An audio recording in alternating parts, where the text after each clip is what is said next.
Hello everyone, সবাই কেমন আছো? আশা করি সবাই ভালো আছো। আমার ভিডিও তোমাদের পছন্দ হয়ে থাকলে অবশ্যই ফলো করে পাশে থেকো।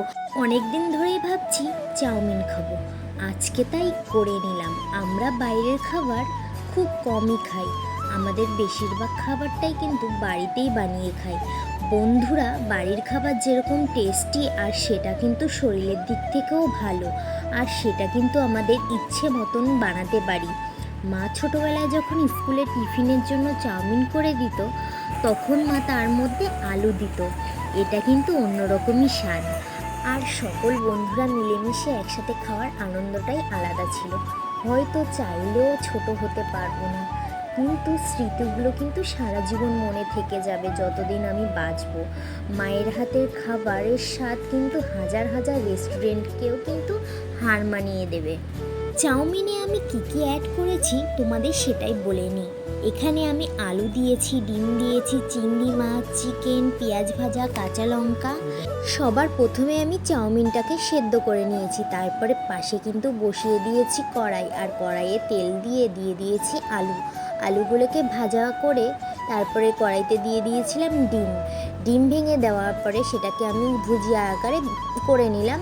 তারপরে দিয়েছিলাম চিকেনটা দেওয়ার পরে তারপরে দিয়েছিলাম চিংড়ি মাছ ভাজা করেছি, তারপরে এখানে পেঁয়াজ ভাজাটাও করে নিয়েছি, আর লঙ্কা ভাজাও কিন্তু করে নিয়েছি। এগুলো সব ভেজে আমি কিন্তু আগে থাকতেই উঠিয়ে নিয়েছি। কড়াইতে তেল দিয়ে তারপরে সেই সেদ্ধ চাউমিনটাকে আমি ঢেলে দিয়েছি, ভালো করে নাড়িয়ে, যাতে আমার দেখো কি ঝুরঝুরে হয়েছে চাউমিনটা, একটাও কিন্তু একটার গায়ে কিন্তু লাগানো নেই। আমি কিন্তু সেদ্ধটায় একটু সামান্য পরিমাণে তেল অ্যাড করেছি। তেল দিলে কিন্তু চাউমিন একটার গায়ে একটা লেগে যাবে না, আর চাউমিনটাও কিন্তু ঝুরঝুরে হবে একদম। আলু, ডিম, চিংড়ি মাছ, চিকেন, পেঁয়াজ ভাজা, লঙ্কা ভাজা সব কিন্তু আমি চাউমিনের মধ্যে ভাজাগুলো সব দিয়ে ভালো করে মিশিয়ে নিচ্ছি নাড়িয়ে। আর এর মধ্যে আমি দিয়ে দিচ্ছি ভিনিগার, এতে কিন্তু চাউমিন কিন্তু সফট হবে। চাউমিনে কিন্তু আমি দুটো সস ইউজ করেছি, এখানে চিলি সস আর আমার কাছে ছিল টমেটো কেচাপ। বন্ধুরা, আমার কাছে সয়া সস ছিল না, তাই সয়া সস দেওয়া হয়নি। তো সব কিছু মিশিয়ে দেখছিলাম নুন হয়েছে কিনা, তো তারপরে একটু সামান্য পরিমাণে নুন আর চিনি অ্যাড করে দিয়েছি, এতে কিন্তু চাউমিনের স্বাদটা কিন্তু আরও দ্বিগুণ বেড়ে যায়। পর কিন্তু চাউমিনগুলো ভালো করে নাড়াতে হবে, নাড়াতে দেখো যখন একটু ভাজা ভাজা হয়ে যাবে তখন কিন্তু নামিয়ে নিতে হবে।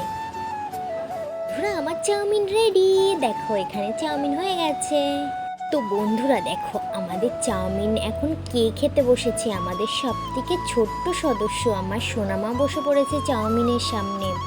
এখন সবাইকে খেতে দিচ্ছি। এখানে দেখো আমি এখন সবাইকে বেড়ে দিচ্ছি, আর আমার সোনা এখন দেখো সবাইকে স্যালাড দিতে ব্যস্ত। এখানে কিন্তু আমি লঙ্কা কুচি করে রেখেছিলাম, ও কিন্তু সেটাও ধরছে। দেখো দুষ্টু বুড়িটার কাণ্ড দেখো। বন্ধুরা, আমার ভিডিও তোমাদের পছন্দ হয়ে থাকলে অবশ্যই ফলো করে পাশে থাকবে। আর এখানে দেখো গরম গরম চাউমিন সবাইকে খেতে দিয়েছি। আর